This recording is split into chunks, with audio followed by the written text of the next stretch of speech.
നമസ്കാരം. എല്ലാ NTV പ്രേക്ഷകർക്കും നിങ്ങളുടെ ഇന്ന് എന്ന പ്രോഗ്രാമിലേക്ക് സുസ്വാഗതം. ഇന്ന് 2025 സെപ്റ്റംബർ മാസം 27-ാം തീയതി 1201 ആണ്ട് കന്നിമാസം 11-ാം തീയതി ശനിയാഴ്ച. ഇന്ന് ശനിയാഴ്ചയാണ്. അനിഴം നക്ഷത്രമാണ്. അനിഴത്തിൻ്റെ പ്രത്യേകത എന്ന് വെച്ചാൽ അനിഴം നക്ഷത്രക്കാരെല്ലാം ശനിദശയിലാണ് ജനിക്കുന്നത്. അപ്പോൾ ശനിയാണ് അനിഴം നക്ഷത്രത്തിൻ്റെ മാതൃഗ്രഹം. അപ്പോൾ ശനീശ്വരനുമായിട്ട് ബന്ധമുള്ള നക്ഷത്രമാണ്. ശനി നല്ല സ്ഥാനത്ത് നിൽക്കുന്നവർക്ക് ദിവസം വളരെ അനുകൂലപ്രദമായിരിക്കും. എന്നാലും ഭൂരിപക്ഷം പേരെയും ശനി ഗുണത്തെ തരത്തില്ല. മന്ദനാണ് ശനി. അപ്പോൾ കാര്യങ്ങളെല്ലാം മന്ദീഭവിക്കും. അപ്പോൾ ഒരു കാര്യവും സ്മൂത്തായി നടക്കത്തില്ല. അത് പ്രതീക്ഷിച്ച് വേണം ഇന്നത്തെ ദിവസം യാത്ര തിരിക്കാൻ. രാവിലെ ഉറക്കത്തിൽ നിന്ന് വിളിച്ചുണർത്തി 6 മണിക്ക് പേടിപ്പിക്കാൻ പറയണതല്ല, ശ്രദ്ധിക്കാൻ പറയണതാണ്. നമ്മൾ സൂക്ഷിച്ച് പോയാൽ നമുക്കൊരു മുന്നറിയിപ്പ്, ഒരു നോ എൻട്രി ബോർഡ് പോലെ അവിടെ നമ്മൾ സൂക്ഷിച്ച് പോകണം. അല്ലെങ്കിൽ വേറെ എൻട്രി കിട്ടുമെന്ന് നോക്കുക. അതിനൊപ്പം തന്നെ കന്നിമാസത്തിലെ അനിഴം നക്ഷത്രം ബർത്ത്ഡേ വന്നിട്ടുള്ളവർക്ക് ഒരു വർഷത്തെ ഫലത്തെയാണ് നമുക്ക് ചിന്തിക്കേണ്ടത്. വാർഷിക ഫലത്തെ ചിന്തിക്കുമ്പോൾ നമ്മൾ വളരെ ശ്രദ്ധിച്ചായിരിക്കണം ഈ ഒരു വർഷവും കൊണ്ടുപോവേണ്ടത്. എല്ലാ കാര്യങ്ങൾക്കും മന്ദത, എല്ലാം ഇഴയും. പതുക്കെ സഞ്ചരിക്കുന്നവൻ ശനി.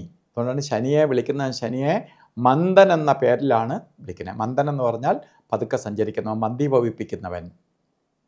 അപ്പോൾ ശനിയെ മന്ദീഭവിച്ച് കൊണ്ടുപോകണം. അതുപോലെ തന്നെ ശനീശ്വരനെ വളരെ പ്രീതിപ്പെടുത്തി കൊണ്ടുപോകണം. ശാസ്താവിന് നീരാഞ്ജനം കത്തിക്കണം, ശനി വ്രതം നോക്കണം, ശനിയുടെ പിതാവായ സൂര്യഭഗവാനെ തൊഴണം. ഇതൊക്കെ ചെയ്തു പോയില്ലെങ്കിൽ ശനി എന്ത് ചെയ്യും? മന്ദതയുണ്ടാക്കും, ശത്രുക്കളുടെ ഭയം കൂട്ടും, ആക്സിഡൻ്റ് ഉണ്ടാക്കും, രോഗായുദുരിതങ്ങളെ കൊടുക്കും, സാമ്പത്തിക നഷ്ടം വരും. ചെയ്യുന്ന പ്രവൃത്തിക്കൊന്നും റിസൾട്ട് കിട്ടാതെ ആയി പോകും. കടന്ന് ഓട്ടം മാത്രമേ കാണുള്ളൂ.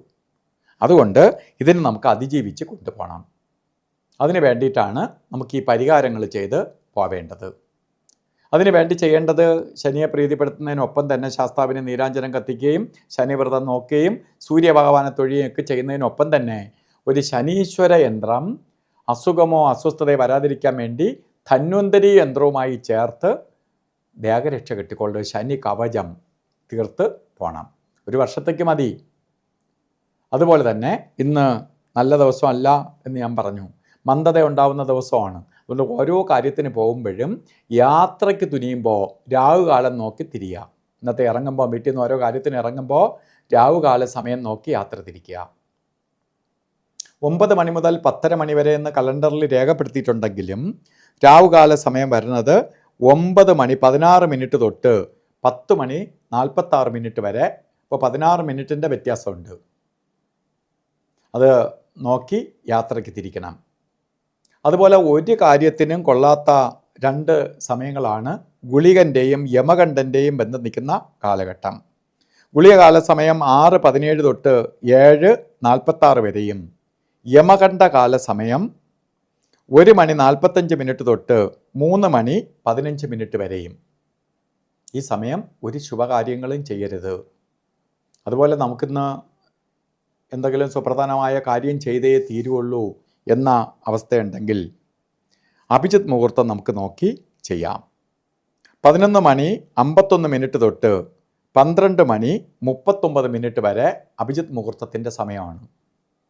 ഇതിലെ ഇടയ്ക്കൊരു 4 മിനിറ്റ് ഒഴിച്ച് 44 മിനിറ്റും നമുക്ക് എടുക്കാം. അതുപോലെ ഇന്ന് ഓരോ കാര്യത്തിന് ഇറങ്ങുമ്പോഴും വസ്ത്രധാരണത്തിൽ ശ്രദ്ധിക്കണം. വസ്ത്രധാരണത്തിന് വളരെ പ്രാധാന്യമുണ്ട്. കാരണം ആ ഓരോ ദിവസത്തിനും ഓരോ കളറുണ്ട്. ആ ഗ്രഹത്തിൻ്റെ കളറാണ്. അപ്പോൾ ശനീശ്വരന് ഇഷ്ട കളർ എന്തൊക്കെയാണ്?